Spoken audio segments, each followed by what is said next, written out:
All right, guys, we have a special guest this week. We have Steph from 49 Carats Podcast. Thank you so much for coming on. Thank you guys for having me. I really appreciate the invite. We've been talking about the offense a lot. Let's switch over to the defensive side.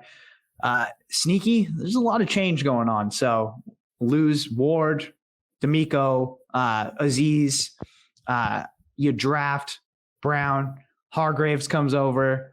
How are you feeling about the defense? What are you expecting? Is it going to be another top-tier defensive showing this season? Are we thinking a little bit of some learning curves here and there?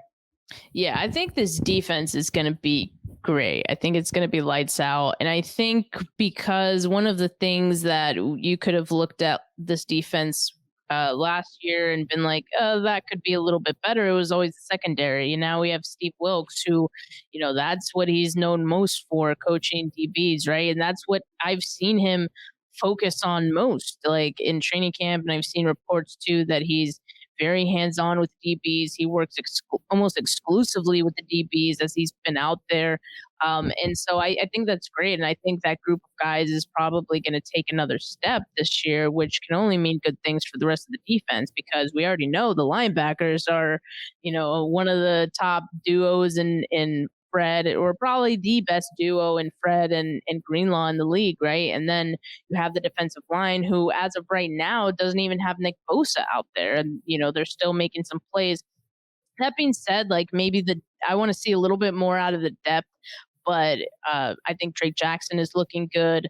Javon Hargraves looking good. Kinlaw's even looking good, right? So if Kinlaw can look good, I mean, I think that could mean good things for this team, and you'll take anything that he'll give you, right? Even as a rotational piece. So yeah, I think this defense is going to be, really dangerous. I think we're going to see a lot more blitzes. We're going to see a lot of more 3 safety looks. So maybe we see more Jair Brown, getting some playing time too. So I'm really excited about this group, and I think there's a potential that they could be better than they were last year.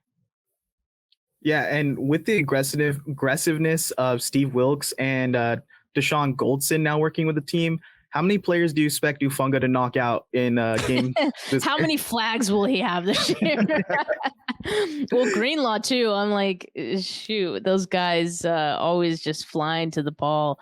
But I think it's going to be great for Hufanga, because he really has a nose for the ball already.